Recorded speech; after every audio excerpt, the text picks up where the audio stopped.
I'm Motley Fool Canada Senior Analyst Nick Seipel, and this is the 5 Minute Major, here to make you a smarter investor in about 5 minutes. Today, we're discussing whether the Hormuz Strait crisis, now the largest oil supply disruption in market history, according to the International Energy Administration, could actually be a bullish catalyst for Canadian oil sands investors. My guest today is Ian Butler, Chief Investment Officer at Motley Fool Canada. Ian, thank you for joining me today. Excited to be here, Nick, as always. All right, Ian, lots to dig in to today. Let's level set for viewers. The Strait of Hormuz has been effectively closed since the end of February when the U.S. and Israel launched strikes against Iran. A 2 week ceasefire was announced April 7th, which led to peace talks in Pakistan that ended without a deal on April 12th. From there, the situation has only gotten worse. U.S. President Donald Trump has extended the ceasefire indefinitely, but Iran has pulled out of a planned second round of Pakistan talks this week. And just this morning, we learned that Iran's one of their head negotiators has resigned from the negotiating team. All that has sent oil prices higher today. Brent oil, the European benchmark, back above $105 per barrel, while West Texas Intermediate, the North American benchmark, trading around $96 per barrel. And global demand destruction estimates, that is, folks reducing their oil consumption in the face of these higher prices, now in the 4 to 5 million barrels a day range. Against that backdrop, Ian, make the bull case for Canadian oil sands stocks here today. This is nothing if not a noisy situation, right? Full of flipping and flopping and headlines throughout the days that are turning markets all over the place. But let's do our best here to pull the weeds away and then see what we can pull out. So first and foremost, let's say that Canada is the single largest supplier of oil to the United States, and that relationship has absolutely nothing to do with what happens in the Persian Gulf. American refiners, especially the heavy crude refiners in the Midwest and along the Gulf Coast, they rely on Alberta barrels, whether or not a single tanker moves through the Hormuz or not. That's a structural advantage that doesn't go away in a crisis. If anything, it gets more valuable. And with Iran's hardliners now consolidating control of the negotiating team, the timeline for that crisis just got a lot longer. So that's interesting. Second piece of the bull case is that the Trans Mountain expansion pipeline is now operating, and the timing here is totally remarkable. Trans Mountain CEO Mark Mackey said back in March the pipeline was essentially full, and Trans Mountain was only expecting to hit that milestone several years from now. Asian buyers, particularly Chinese refiners who are heavily exposed to Hormuz supply, are pulling Canadian barrels off the British Columbia coast as fast as producers can send them. Production in Alberta hit a record 4.2 million barrels per day in the first 2 months of this year. And so it's showing that producers are able to actually meet that demand. Third piece here, and probably what has me most interested, is the sheer scale of the cash flow windfall that Canadian companies stand to gain.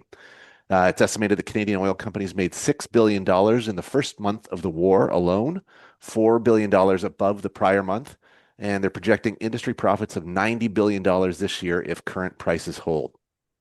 Analysts are modeling roughly 25 to 30 billion in extra industry revenue for every $10 per barrel we see above the pre-war level of about $70, and we are well beyond that now.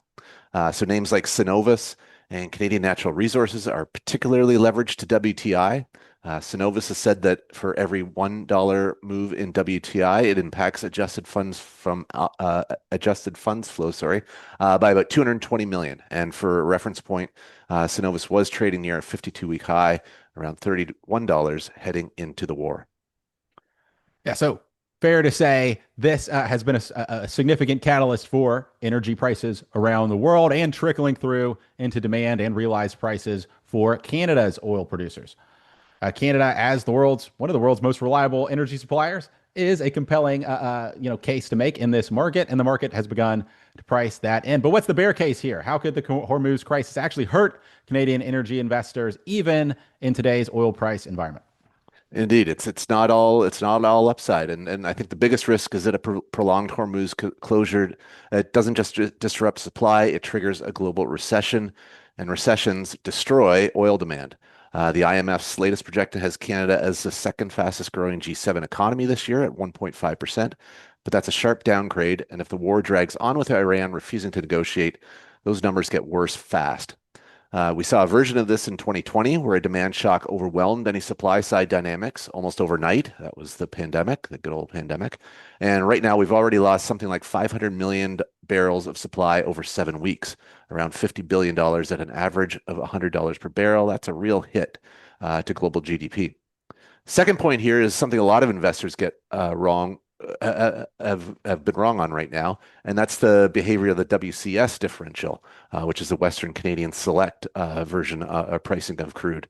You might expect the Western Canadian Select discount to WTI to narrow in a supply crunch, but it's actually been widening. So WTI is running higher, faster than WCS can follow. So investors shouldn't assume Canadian heavy oil producers capture every dollar of the WTI rally. Essentially, WCS is just along for the ride, and for heavy oil weighted names, every dollar the differential widens costs Cenovus alone about 75 million in adjusted funds flow. Third risk is our friends, the politicians, and this is one that I think probably gets most underpriced. Prime Minister Carney has already moved. Ottawa suspended the federal fuel excise tax from April 20th through Labor Day. That's about $2.4 billion in foregone revenue. And there's now an active public debate about who should pay for that. Groups like the Canadian Centre for Policy Alternatives and a growing coalition that now includes new NDP leader Avi Lewis are calling for a windfall profits tax. And CCPA's estimate is that a 33% tax could raise about $18 billion this year for the Canadian government. Europe went down this road after Russia invaded Ukraine, with the UK, Germany, Italy, Austria, Portugal, and Spain imposing windfall taxes. So there's a clear playbook for Ottawa to pick up. And don't forget the provincial aspect to this too. Alberta royalty regimes can shift. Provincial governments have levers they can pull when energy profits become politically visible, as they might. One final thing here. The Canadian dollar has not rallied the way you'd normally expect with oil is strong. Economists at the Bank of Nova Scotia put out research this month showing the loonie responds much more to demand-driven oil rallies. That is when the economy is strong, than supply-driven ones, which is what we're in right now. And indeed, this is entirely a supply shock. So, bottom line, I don't know if we did a great job pulling back the weeds, but let's just say one universal truth is that oil stocks are best to buy when they are the hardest to buy, and that's during down cycles for the industry. We're only going to know with the benefit of hindsight, but right now sure feels closer to an up cycle than a down cycle. The problem is, though, nobody knows how long this up cycle might last. So while the companies stand to benefit, stock prices are reflected of this. Many of them have moved higher during the course of the war, and personal opinion, we'd suggest exercising caution when it comes to outsized exposure to this industry. Again, just because the timing of the current geopolitical situation is entirely unknowable, and when it ends, there's likely to be a potentially material pullback.